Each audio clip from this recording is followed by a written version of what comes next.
In this Avowed video, I'm going to be giving you guys some helpful beginner tips if you're just starting out the game. These are things that aren't inherently obvious, although you'll probably figure out most of these as you go through the game. The idea behind this video is just to give you some useful information that, you would probably learn 10 to 15 hours in, but rather have it at the beginning so you can save yourself some headache. So the first tip is to use your food and consumables that aren't potions. Your first instinct when playing is going to be to use a health potion or use an essence potion in combat when you take damage and you need essence. But what I would highly recommend you get in the habit of doing is instead, before you go into a tough combat or outside of combat, use your food to replenish your HP and your essence so that you save your potions for key moments. And also because this is going to give this to you over time, even if you're full. So if you run into combat full and then use an ability and drain some essence, it'll continue to keep coming back for a while. Or if you take damage, it'll continue healing for a while and you won't have to stop to keep using health potions and essence potions. So get in the habit of using food before and during combat. The next tip is that stamina is super important in combat in Avowed, and even so for melee characters than ranged characters, but also ranged characters, particularly ones that use wands.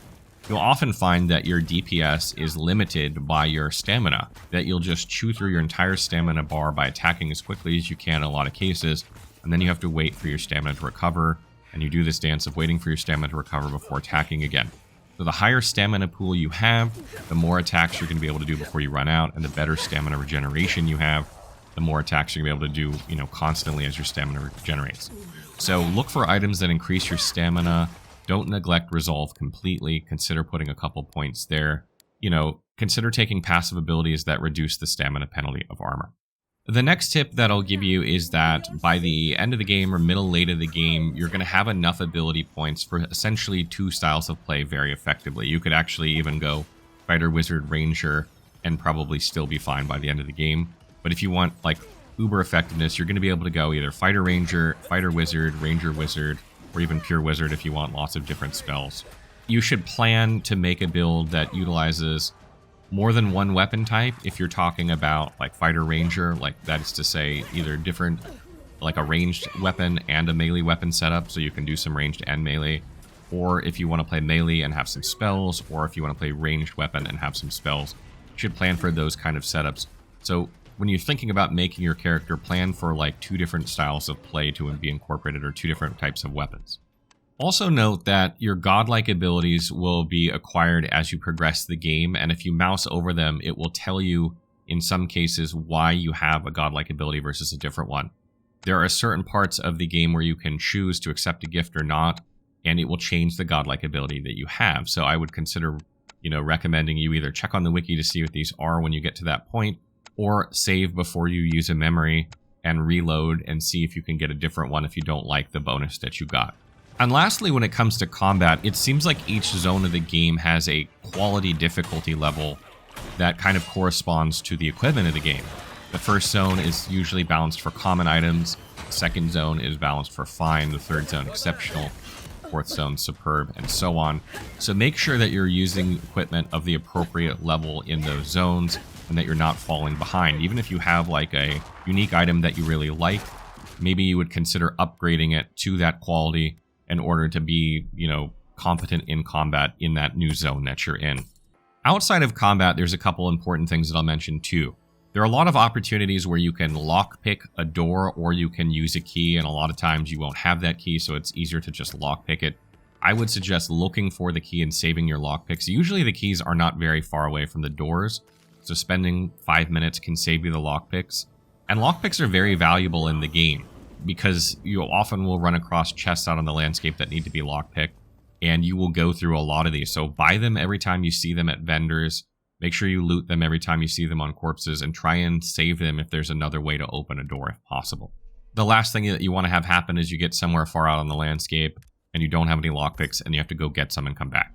The next tip is that chests and shiny loot, like on corpses that's glowing, have a high-pitched noise when you get near them that lets you know loot is near. And the closer you get, the louder this is. It's very high-pitched. Highly recommend turning down your music volume a bit so it's easier to hear. But a lot of times this can let you know that there's a secret nearby, like if you're out exploring, and it will allow you to find treasure more easily. So take advantage of that.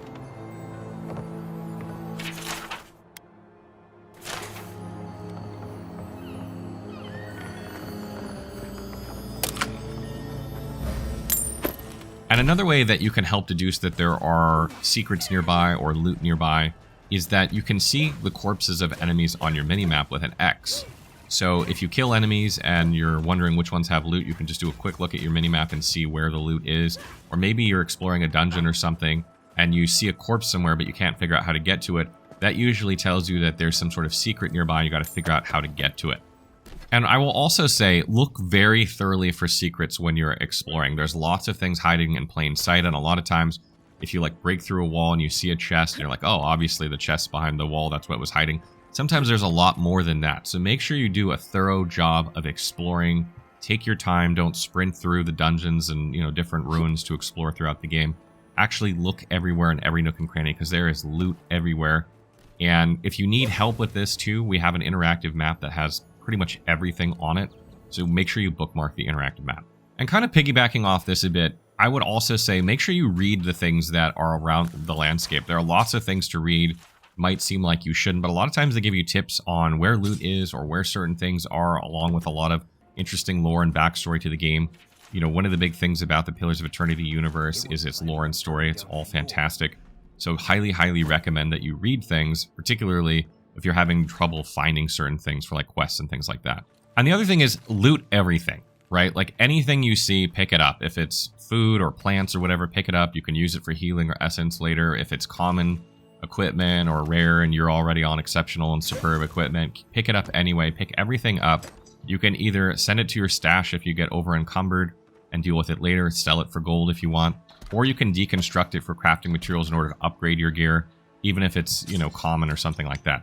So make sure that you're always picking up everything that you see. And it's also a good way to realize where you've been and where you haven't been, even though there is a fog of war on the map. Sometimes you don't see everything, but if you see something that you didn't loot before, it can give you an indication that you haven't been there, or maybe you didn't explore it thoroughly enough. So make sure you loot everything. And another tip is that there are these totems you can put together on each map that give you bonuses, and their pieces are scattered throughout when there's kind of all over the place, usually hidden within ruins and things like that. If you talk to vendors, sometimes they'll sell you like clues that will show you where these are. So make sure you look thoroughly through vendor inventories when you're looking at them. They can give you treasure maps that will lead you to valuable uniques and things like that as well. So check vendors in order to get treasure maps and totem clues. And another tip is that each zone is kind of more or less separated from every other zone in the sense that there are very few quests that take you across zones and back. So what I would suggest doing is try and complete each zone before you move on to the next zone. That means try and do all the quests that you can. If there's like 1 left or 2 left, that's fine. But try and do most of the quests there. Try and get all the exploration done there that you can. Especially since, as I mentioned earlier, each zone is kind of separated by quality, right? Like the quality of gear tends to go up 1 every zone that you go to. So it's a good idea to try and complete a zone as much as possible to your satisfaction before you move on to the next one. And a tip regarding character building is that each stat has soft caps at 5 or equivalent of 5 in each attribute. You will start seeing diminishing returns, and then once you hit 10, you'll start to see even more diminishing returns. This is linear, right? So you hit 5, you get full value, then you go from 6 to 10, you get 2/3 the value, then you go from 11 to 15, you get 1/3 the value for each stat. So you might want to consider spreading your stats around early on, and a lot of times you'll get gear in the game or you'll get passive benefits that will improve an attribute, and then your effective level for that attribute is actually higher. And that means that, like, periodically throughout the game, you might want to respec in order to optimize your attributes depending on what's going on. So don't be afraid to do that either. And lastly, you should definitely talk to your companions very early on in the game when you go to camp, and try and have a conversation with them every time that you're there if possible. Even making yourself go to camp more often than not if you can sometimes. And that's because if you progress their conversations far enough, they'll actually give you passive benefits to your attributes that are permanent. So you can get like +2 to an attribute or something like that, or +1 to an attribute that permanently stays with you throughout the whole game. So make sure you speak to your companions regularly, and if you don't find yourself going to camp to talk to them enough, you might have to make yourself do this a little bit. So that wraps up our beginner guide for Avowed. I hope you guys found some of these tips useful. A lot of these things you'll just figure out as you go, as you play the game. But some of them, you know, you won't figure out for like 20 hours, or 25 hours, or 30 hours, and then you might be like, oh man, I wish I would have known this sooner. So this is really a list of tips that, you know, you will figure out, but you probably would love to know at the beginning of the game, or at least I would have. So hopefully this helps you. As always, if you have other tips for other players, make sure you leave them in the comments. And if you have other questions about certain things, leave them there as well. I'm going to be doing a series of guides for this game. I'm having a ton of fun with it. So if there are other things you're looking for, like character development, we have a video on that, or specific builds, I'll probably have a few builds out as well. What do you guys make of Avowed so far? Are you guys enjoying it? Let me know in the comments below.